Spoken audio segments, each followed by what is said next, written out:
Kaya wag niyong ipagmalaki na mayroong 20 years na sa Iglesia ni Cristo na matatiwalag pa. Hindi basihan ang tagal dyan. Ang magtiis hanggang sa wakas ay siyang maliligtas. Isang mapagpalang araw na naman po sa ating lahat mga kapatid, mga kababayan at mga boss. Napakaganda na naman po ng pag-uusapan natin ngayon sapagkat may dumaan po sa aking newsfeed. Eto, dumaan sa aking wall. Ngayon, ang nakasulat dyan, 20 years ako sa INC, bakit umalis ako ng INC? Sagot niya, tanong niya rin. Kaya ngayon pa lang, pwede na natin sabihin, ob ito. Ngayon, ito pa, mayroon pa. Ito ang nalaman ko na di gusto nilang malaman ng tao. Ibig sabihin, may sikreto siyang nalaman na ayaw daw ng Iglesia ni Cristo na malaman ng mga tao. Yan ang pag-usapan natin sa video na ito. Gustong gusto ko ito kasi kanino galing ito? Galing ito kay Taglibog. Ay, kay Talibong. Kaya Talibong, manood ka rito. Pero syempre, bago yan, kami rito, bumabati muna kami ng isa. Magandang umaga po, Luzon, Visayas at Mindanao. At syempre pa sa mga kapatid natin, mga kababayan natin, mga boss natin, mga nasa iba't ibang panig ng mundo. Magandang umaga, magandang tanghali, magandang hapon, magandang gabi po sa inyong lahat dyan. Kamusta na po kayo? Sana po datnan kayo ng video na ito na nasa mabuting kalagayan at sana po wag uminit ang ulo ninyo. Bagamat wala tayong may papakita na video dito, mamaya sasabihin ko sa inyo kung bakit nagkaganon. At syempre pa yung mga kababayan natin at mga kapatid natin na nasa bansang Israel at nasa bansang Iran na medyo okay na yung kanilang sitwasyon ngayon, sana po nasa ligtas pa rin kayo. At syempre wag po ninyong kalimutan ang manalangin. Yan po ang pinakamabisang proteksyon natin sa panahong ganito. Kaya sana yung mga ob na mga vloggers kagaya itong si Talibong, dapat nandun ito sa Israel o kaya sa Iran. Itong si Talibong na ito, hinahamon kita Talibong, punta tayo dun sa Iran, sumakay tayo sa kanilang missile kung gusto mo, kung kaya mo. Pero tingin ko sa iyo, may malamya ka eh. Isa kang gano'n, no? Malamya. So hindi ka gaya nito, yan. Wala kang gano'n. Kaya hindi ka papayag sa hamon ko. Pero gano'n pa man, ipagpatuloy natin dito yung pag-uusapan natin tungkol nga dito sa nakita ko. Sa totoo lang, nung nakita ko ito na curious ako, ano bang meron dito? So siyempre, pinindot ko. Nung pinindot ko, may nagsalita doon na hindi ko alam kung, hindi ko kilala kung sino yung nagsasalita doon. Siguro, siyempre, mga ano nyo to, mga tauhan nito ni Taglibog, Talibong pala. Live pala ito. Habang nanonood ako doon, mukhang nagagalit siya doon sa mga nagkokomento na bastos daw kung magsalita. Tinitira daw yung kanyang personalidad. Ob ka, ako na nagsasabi sa iyo, pag vlogger ka, wag kang balat sibuyas. Lahat ng sasabihin sa iyo, dapat tanggapin mo. Mabuti man yan or mapamasama. Kagaya ni Boss Rick, welcome dito ang kung sino man magsalita sa akin. Kagaya na sinasabi ko, murahin ninyo ako, okay lang yan. Pero abangan ninyo ang balik ko sa inyo. Ganyan ka dapat, hindi yung pabibi ka. Ang sinasabi niya, tinitira daw yung personal niyang pagkatao. Sabi na doon sa comment pa, may nagsabi raw, tao ba yan? Tapos mga Iglesia ni Cristo pa daw yung nagko-comment doon. May nabasa akong comment doon, nagsabi na isang ob din.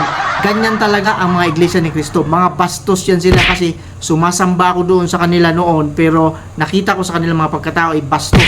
Ob kayo. Ob kayo. Yan ang sasabihin ko sa inyo. Lalo na doon sa host. Hindi ko kilala yan. Yung host na yon na pabibi na ayaw niyang makabasa ng komento na hindi maganda. Lalo na pag pinipersonal daw sila. Dito kayo kay Boss Rick manood. Huwag kayo manood dyan. Kaya pinutol ko. Hindi ko na pinanood yung video na yon at syempre medyo tumanting sa tenga ko at eto na nga yung gagawin kong topic at medyo interesado ako dito sa topic nito. Doon sa mga nanonood doon, yung mga nag-comment doon, sana mag-comment din kayo dito. Gusto ko yan kahit atakihin niyo ako. May nag-comment pa nga doon na kinasama ng kanyang damdamin. Sabi doon, sabi niya, ang comment daw sa kanya, tao ba yan? Tao ba yung nagsasalita na yan? Iyan kasi, napagkakamalan kang hindi tao.